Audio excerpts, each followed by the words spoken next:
Pandalam Edappon Josco nursing കോളേജിനെതിരെ ആരോപണവുമായി വിദ്യാർത്ഥികൾ. തുടർച്ചയായി ഭക്ഷ്യവിഷബാധ ഉണ്ടായത് ചോദ്യം ചെയ്ത വിദ്യാർത്ഥികളെ ഹോസ്റ്റലിൽ നിന്നും പുറത്താക്കിയതായി പരാതി. മെസ്സ് പരിശോധിച്ച രക്ഷിതാക്കൾക്കെതിരെ കള്ളക്കേസെടുത്തെന്നും ആരോപണമുണ്ട്. നൂർനാട് പോലീസും കോളേജ് അധികൃതരും ഒത്തുകളിക്കുന്നുവെന്നും വിദ്യാർത്ഥികൾ പറയുന്നു.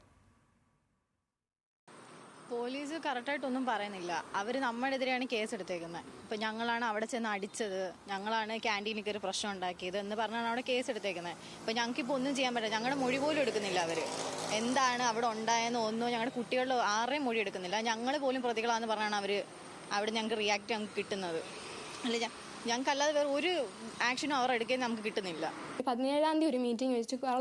ആ മീറ്റിംഗ് വെച്ച് MD തന്നെ പറഞ്ഞു, നിങ്ങൾ പോയി ഫുഡ് കഴിച്ചു, നിങ്ങൾ ഇവിടുത്തെ കഴിച്ചെല്ലാം നോക്കിക്കോ എന്ന് പറഞ്ഞ് അവിടെ ചെന്നതിനെ തുടർന്നാണ് അവർ കള്ളക്കേസ് കൊടുത്ത് അമ്മയൊക്കെ വളരെ ഇതായിട്ട് ഉപദ്രവിച്ച് എന്നെയും അവിടെ കയറിയ ഞങ്ങളുടെ പേരൻസിനെ എല്ലാം ഉപദ്രവിച്ച് വല്ലാണ്ട്. എന്നിട്ട് അവർ നേരെ തിരിച്ച് കള്ളക്കേസ് കൊണ്ട് കൊടുത്തു. ഇപ്പം ഞങ്ങളുടെ പേരൻസ് എല്ലാം ഒളിവിലാണ്. എന്ത് ചെയ്യണമെന്ന് അറിയത്തില്ല.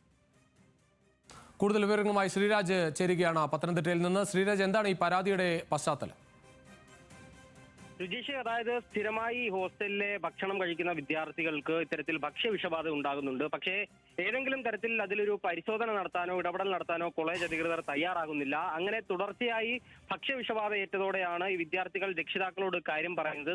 തുടർന്ന് വിദ്യാർത്ഥികൾ രക്ഷിതാക്കളുമായി കോളേജിലേക്ക് എത്തുകയും PTA മീറ്റിംഗ് എന്നോണം വിളിച്ചു ചേർക്കുകയും ചെയ്തു. ആ ഘട്ടത്തിലാണ് മെസ്സ് പരിശോധിക്കാൻ കോളേജ് അധികൃതർ തന്നെ ആവശ്യപ്പെട്ടു എന്നാണ് രക്ഷിതാക്കൾ പറയുന്നത്. തുടർന്ന് അങ്ങനെ അവർ മെസ്സ് പരിശോധിക്കാനായി മെസ്സിലേക്ക് എത്തിയ ഘട്ടത്തിലാണ് ഈ കോളേജിന്റെയും ക്യാൻറ്റീന്റെയും ബന്ധപ്പെട്ട് നിൽക്കുന്ന ആളുകളുടെ ഭാഗത്തു നിന്നും ഇവർക്ക് മർദ്ദനമേറ്റു എന്ന് പറയുന്നത്. അത്തരത്തിൽ മർദ്ദനമേൽക്കുകയും എന്നാൽ ഏതെങ്കിലും തരത്തിൽ പോലീസിൽ പരാതി നൽകിയപ്പോൾ കേസെടുത്ത് മുന്നോട്ട് പോകാൻ പോലീസ് തയ്യാറാകുകയും ചെയ്തില്ല എന്നും ഇവർ ആരോപിക്കുന്നുണ്ട്. മറിച്ച് ഈ രക്ഷിതാക്കൾ അവിടേക്ക് എത്തുകയും ഈ കോളേജ് അധികൃതരെ മർദ്ദിച്ചു എന്ന ആരോപണത്തിൽ കള്ളക്കേസ് എടുത്തു എന്നാണ് ഈ വിദ്യാർത്ഥികളുടെയും രക്ഷിതാക്കളുടെയും ആരോപണം. എന്തായാലും നൂർനാട് പോലീസും ഈ കോളേജ് അധികൃതരും ഇക്കാര്യത്തിൽ ഒത്തുകളിക്കുന്നു എന്നാണ് ഇവരുടെ പ്രധാനപ്പെട്ട പരാതി. മറ്റൊരു പ്രധാനപ്പെട്ട കാര്യം, ഇത്തരത്തിൽ നിരന്തരം പരാതി ഉന്നയിച്ചതിന്റെ ഭാഗമായി ഈ വിദ്യാർത്ഥികളെ ഹോസ്റ്റലിൽ നിന്നും 3 വിദ്യാർത്ഥികളെ ഹോസ്റ്റലിൽ നിന്നും പുറത്താക്കി എന്നൊരു തരത്തിലുള്ള ഒരു ആരോപണവുമുണ്ട്. ഇപ്പോൾ നിലവിൽ അവർക്ക് ഹോസ്റ്റലിൽ നിന്ന് പഠിക്കാൻ സാധിക്കുന്നില്ല എന്നാണ് വിദ്യാർത്ഥികൾ പറയുന്നത്.